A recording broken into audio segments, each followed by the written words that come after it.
ngayong tanghali, ngayong hapon. Tuloy-tuloy ang kwentuhan. Ako po si MJ Felipe, ang inyong makakasama sa masarap na kwentuhan ngayong hapon. At hindi ko na po papatagalin pa. Tawagin na natin the one and the only Vice Ganda.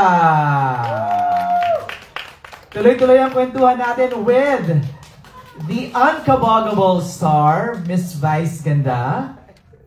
Vice Hands High!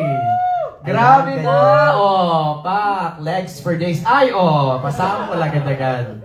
Vice, bati ka muna sa ating mga nanonood. Hello! Magandang hapon po sa inyong lahat, Philippines! Magandang hapon po. Ano ang pakiramdam that finally na-reveal mo na? Kasi I remember a few months ago. Nadulas ka. It's not my fault. Ikaw ang nag-reveal. Anong pakiramdam? Masaya kasi ito nga officially nire-reveal na tamang panahon na po yung pag-reveal kasi yung mga nauna, mga pangunguna. Yung mga pangunguna, napagalitan po ako noon kasi hindi pa klaro, wala pang official na anything, tapos madaldal po ako. So na-share ko agad. Tapos pinost ni MJ, nag-trending the same night. Ayun, natalakan ko ako.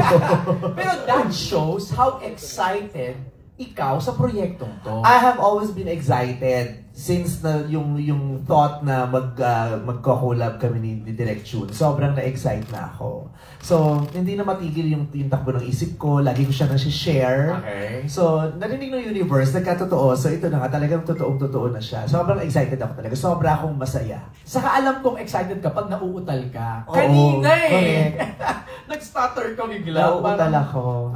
Parang hype na hype kasi ako. Right. And you know, bakit hindi? Kasi ito na yung isa sa mga dream projects na gusto mong gawin. Diba? Tawagin natin ang mga kasama mo. The one and only award-winning director, Direk June Robles Lana!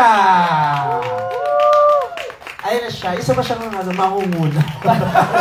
Dalawa po kami. Dalawa kayong mangunguna. Sige, magsama kayong dalawa. Direk, have a seat, please!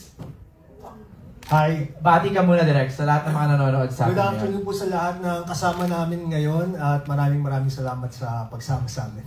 I remember also in one of your press con, na-corner kita, pero sabi mo, hindi ko alam kung level ko nang sabihin, pero sinabi ko na. At akala ko walang camera na. Akala ko walang camera, ganun ka komportable si Direk. Pero ano yung pakiramdam na it's now out? Nasabi niyo na. I'm relieved. And kagaya ng nabagay ko kanina, I'm so grateful for this moment. Parang feeling ko, it's parang, alam mo yung batang na bigyan ng candy? Right. Yung ang tagal-tagal mong hinintay. I've always wanted to work with Vice. I'm a huge fan of her films.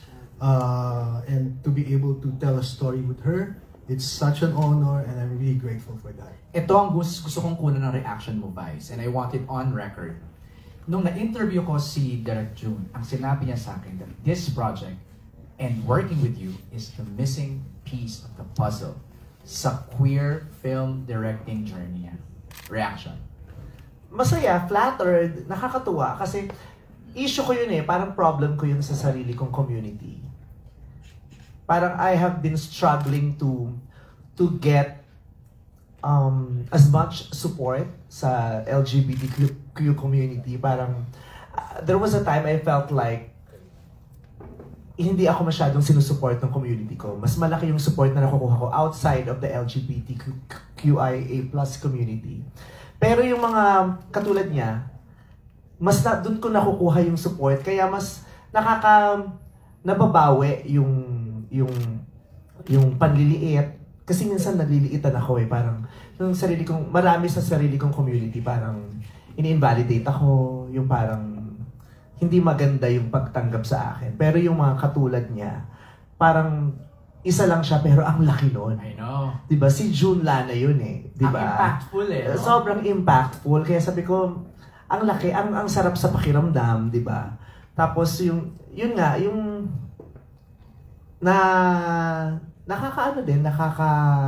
nakaka-overwhelm, diba? Kasi sa dami ng natin sa community, diba? Minsan parang may mga events, may mga LGBTQ events nga na minsan na-hurt ako, hindi ako na-invite. Parang feeling ko talaga hindi nila ako bet. Okay. Yung ganon. Pero hindi naman lahat. Madami din namang sumusuporta sa akin, to be fair. Right. Na pero yun nga, hindi solid. Hindi solid yung community na sumusuport sa akin.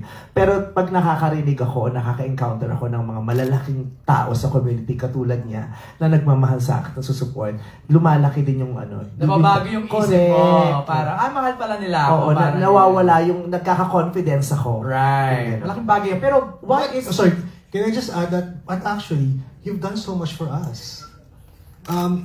During the time of Die Beautiful, I don't think nagkaroon ng acceptance for a movie like Die Beautiful if there was no Vice. If Vice hadn't been so successful to show people that a movie like this can work. We were able to do it because of Vice, because of everything you've done. The representation you've done for the community, it's huge. It's huge. Your success, it's not something to be taken. It's to be taken seriously kasi ang laki na nagawa mo para sa akin, sa filmmaker na gaya ko. Oh, grabe, di ba? Thank you. Ano ba itong gagawin nating pelikula? Ano ba ito? Sharing? Ano to? Dapat masaya to eh, di ba? Coaching. I know. Hindi, gusto ko lang talagang ilabas yun at sabi niyo sa inyo yun. Because I think you guys, you validate each other's works eh. Parang ganun eh. Ikaw, Vice, gusto mo makatrabaho sa Direk June. Direk June, gusto makatrabaho si Vice. Now, the time is right, the project is right, and we are here and we're about to do it. Correct me if I'm wrong, Direk Juno, hindi ito ang unang pagkakataon na nagtrabaho ang Star Cinema and Idea First?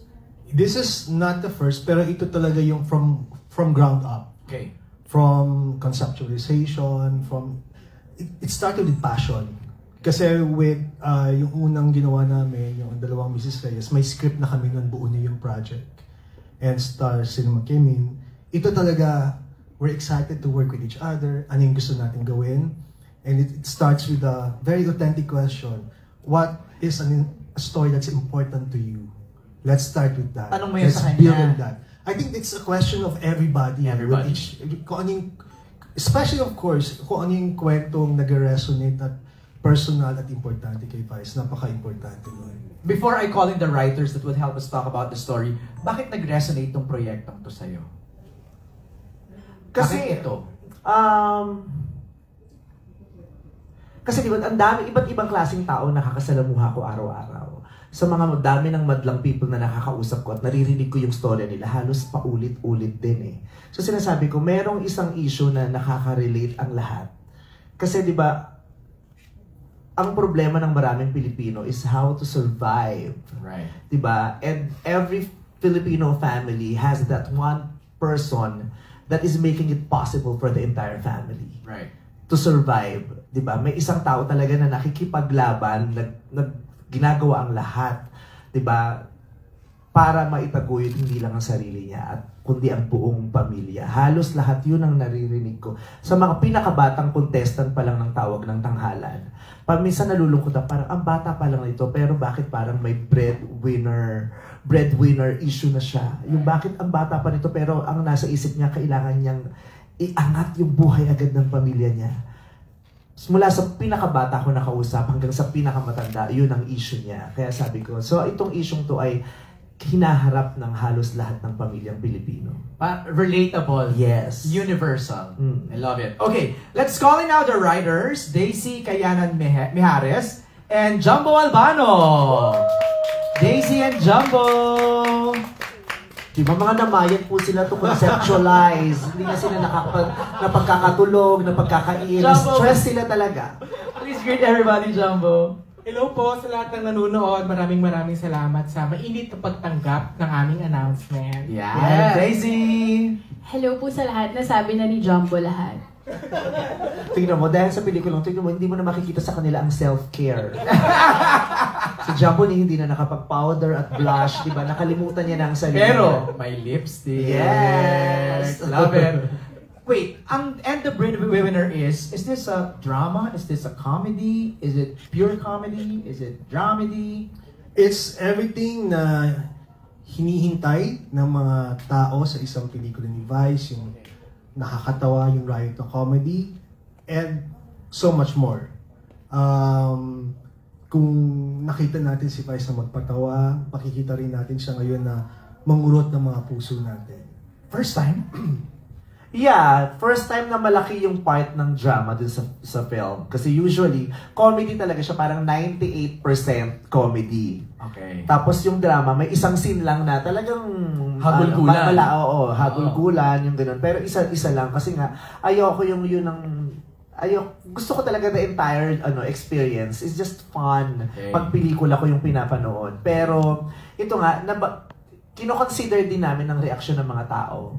Ang mga hinahanap nila, ang mga dinedemand nila. Since ang paggawa naman ng pelikula bukod sa kagustuhan mo makapagkwento is gusto mo rin namang maibigay yung hinahanap ng audience mo. Tama. 'Di ba? So yun, tapos at saka dati kasi ayoko talaga ng maraming drama kasi feeling ko hindi ko yung strength. Feeling mo lang. Feeling ko hindi ko strength pero the team has been convincing me, no, it's your strength. Kahit si Direk Ruel Bayani, dahil nung kinukwento niya, kasi sabi ko, si Direk Ruel ang unang-una kong director sa acting. Nung nagsisimula pa lang ako, yung isang teleserye ko sa GMA, dati, nung nagsisimula, siya ang director. Nung sabi niya, ano lang yun, cameo role lang, one day guesting lang. Sabi ko, magaling tong baklang to.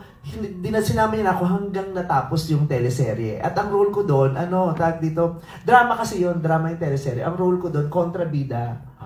Oo, tapos sabi niya, magaling umati ang baklang yan. Tapos hindi lang siya naniniwala. Sila kinukonvince sila, kaya mong magdrama, feeling ko magiging effective. Hinahanap din ng audience. Parang gusto din nila yung meron namang pinapakita sa acting. Right. So, yun ang challenge. Na feeling ko, siya yung magbibigay at gagawa dun sa akin. Kinakabahan ka?